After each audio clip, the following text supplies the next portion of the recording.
Do I not get lead, no? The headline. You'll do. Where the headline is. Good evening, everyone. We'll start with Keith in the middle.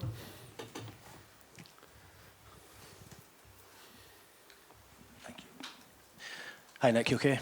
How big a task is this going to be? I mean, obviously they've got great players all over the pitch, but since the win at St James's Park a couple of months ago, Kylian Mbappe scored 14 in 12, which shows everything about his ability, and of course not forgetting the rest of his PSG teammates.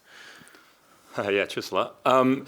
Yeah, of course, tough game. All the games in Europe are tough games, especially the away ones. So yeah, a good challenge for us. An exciting thing to be a part of. I think we spoke about in the group that at the back end of last season when we were chasing Champions League, what would we have given in that moment to be where we are now? So yeah, of course, it's a challenge tomorrow night, but yeah, we're happy to be here and we're looking forward to it. There's obviously an injury crisis going on at the club at the moment. You're down to the bare bones in terms of options. The manager saying he's not able to rotate at all at the moment. How are you guys that are playing every week, every minute almost? How are you guys dealing with that in such small numbers?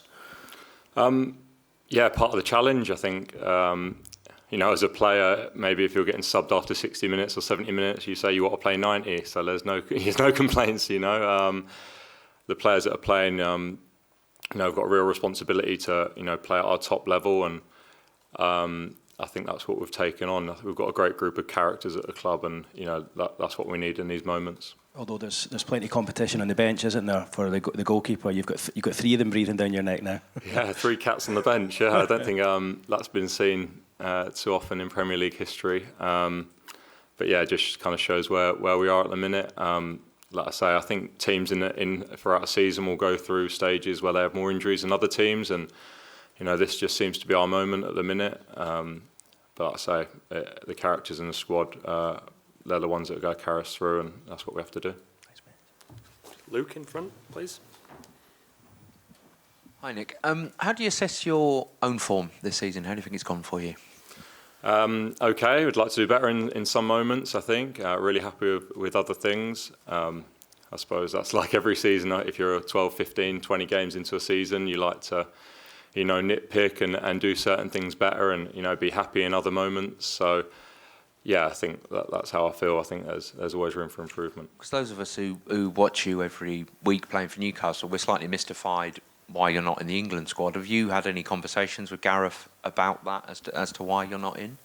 No, not to be honest. He's got a lot of players to look after and bigger things on his mind, and as individual players sometimes, I'm sure, it's not anything against him. You can't speak to every player that's not in an England squad, So just for me, it's motivation to do better. There's no need to look anywhere else apart from, in the mirror at myself. I want to, be in the England squad and be part of the tournament at the end of the year. And, at the minute, I'm not, in his squad. So it's up to myself. There hasn't been any fallout or anything over the summer when you pulled out, as far as you're aware? No. Oh, I don't think so. No, of course. I had my finger surgery the day after the Leicester game, and was obviously 6 months overdue, really. So, yeah, no, there's nothing like that. Got Mark and then John Murray. Nick, we've just spoken to Eddie about Lewis Miley and how excellent he was at the weekend. Have you ever known a player make the impact at the age that he has that he's managed to do in the last few weeks? Hard to think on the spot, but I can't say I didn't see it coming. If you watched us pre-season, we played against Chelsea at the Mercedes-Benz in Atlanta, possibly the best player on the pitch. So, he had an injury and an illness, and obviously difficult for him, and has obviously got himself right to come back into the team now. And yeah, I thought down at Bournemouth, we didn't shine a great light on ourselves that day, but he certainly didn't let anyone down. He was probably our best player that day as well. So yeah, no surprise at the weekend against Chelsea that he put in a top performance. And if he plays tomorrow, presumably you think he's ready for the kind of company that he'll be keeping tomorrow? Yeah, of course. He's I think he's going to be a top player, and he's got a great attitude and willingness to learn. Obviously, a top manager in front of him as well, and players around him that look after him and want him to do well. And have been at that stage in their careers, 17-year-old trying to, break into a first team and, doing everything they can to help him. So, I think he's in a good spot. John? Hi, Nick. John. The manager was talking about how you've come here to train tonight in an effort to improve how you've performed away from home in the Champions League. Could you compare why it's different? Does it feel different playing away on big grounds, big atmospheres in the Champions League compared to going away to Old Trafford or Anfield or wherever it happens to be domestically? I'm not sure. Obviously, the travel's slightly different going abroad, but for myself, I'm easy either way. If I'm honest, I think as a goalkeeper, you maybe have to be in that sort of attitude, because things happen that are out of your control sometimes, but can affect things on a pitch. So, happy to train tonight, to get a feel for the ground, and be on the grass with the lads.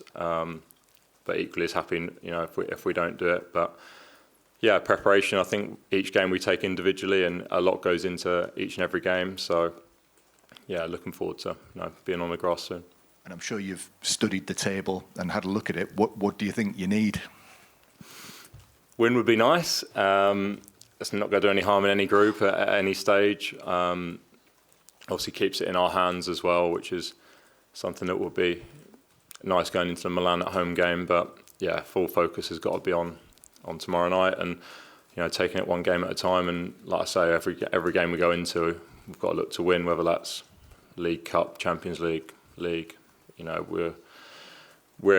believe we're a top team, and top team behaviours and top team attitudes. That's what it is. Whoever the opponent may be, however good they are, we have to have the belief and the attitude that we want to win the game. Martin and then Lee Ryder, please. Hi, Nick. Were you talking there about a specific squad meeting where you were talking about this game and the consequences of this game, or was that the players just talking in general about what tonight means? Just in general, really, not kind of game specific. Just of where we are at with the injuries, and we don't want the season to. We don't want excuses, basically, and we spoke about that as well. Like I say, different points in seasons, teams will go through tough stages, and that's for everyone to go through. We're no different to everyone else. We've got to roll our sleeves up and take it on. And in terms of your career, where does this game rank for size in terms of the consequence of what could happen with defeat or victory? Bigger than Morecambe away with York City, I suppose. It's up there. It's important. Like I said before, when we're in March, February, April, chasing Champions League spots, us as a squad, fans, everyone around the club would have given anything to be in the moment we're in right now. So, positive attitudes. So you haven't contemplated exiting Europe or the Champions League tomorrow night? Concentrate on winning, and then we'll go from there. Funnily enough, you mentioned York there. I was just going to ask you about you got the goalpost from Bootham Crescent, or Kit Kat Crescent, if I'm right. Could you have believed when you were, getting that as a souvenir that you would potentially be playing at such a prestigious venue like this? Maybe not. They cost me 500 quid, so it's a good job. Like we are here. No, of course, in your career, sometimes things go maybe better than you thought, maybe sometimes less than you thought. When I signed for the football club 18 months or so ago, maybe wasn't thinking we'd been in Champions League this quickly, maybe, but was excited by the team I signed for and the players that I did have and the manager. So would never write it off, definitely, and I'm obviously pleased to be where we are now. And obviously, it was your save that got Newcastle the Champions League. Good performance in Milan as well. Would you prefer a night where you're busy, or would you take a quiet? I don't think you're going to get a quiet one tomorrow, but would you take a quiet night ahead of being the hero? Whatever leads to 3 points. Saying that I'm a goalie, 1-0 is always the best result. So whatever it takes. Cheers. We've got gentleman right at the back of the room, and then if we could just work our way down to Declan, and then the gentleman in the row in front of him as well, please. Thank you. Bonsoir, vous avez été très offensif chez vous.